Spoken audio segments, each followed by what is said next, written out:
I myself moved to New York to become a hustler. No, I mean, kind of. I became an actor.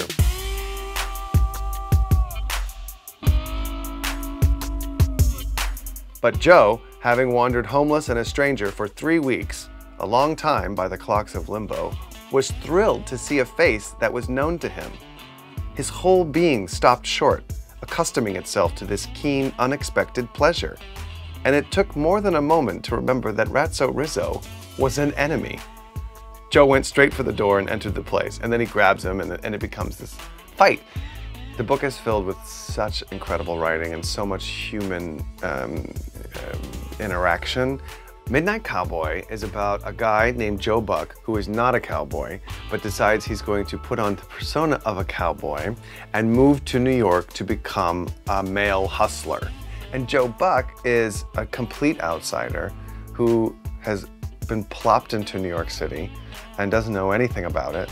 Well, it's an extreme version of it. That is something I think everyone can relate to. Everyone knows what it's like to suddenly be plopped into a situation where you don't know anyone or how to behave or what the social norms are.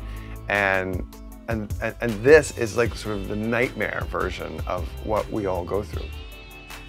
As he approached the window head on, and there was this new and yet familiar person coming at him, broad-shouldered, swaggering, cool, and handsome. "Lord, I'm glad I'm you," he said to his image, but not out loud. And then, "Hey, what's all this ready crap? What you ready for?" The characters, I feel like, are very real, very human, very tragic, and compelling. They're wonderful characters. They become iconic cinematically. Those characters are, some of the most famous characters in film. And interestingly, the book is brilliant. Of the books that I've narrated before, Midnight Cowboy is the only one that's a movie. So that was really interesting to revisit the movie before reading the book so that, people who love the movie and then come to the audiobook are at least given something that's in the same world, in the same universe.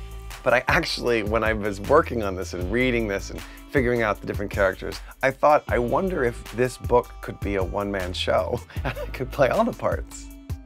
You should listen to Midnight Cowboy because it's a fantastic book with such wonderful, colorful characters. And if you knew the movie or if you didn't know the movie, you're gonna love it. If you knew the movie, it's very faithful to the book, and this book will remind you of all the wonderful things you liked about the movie.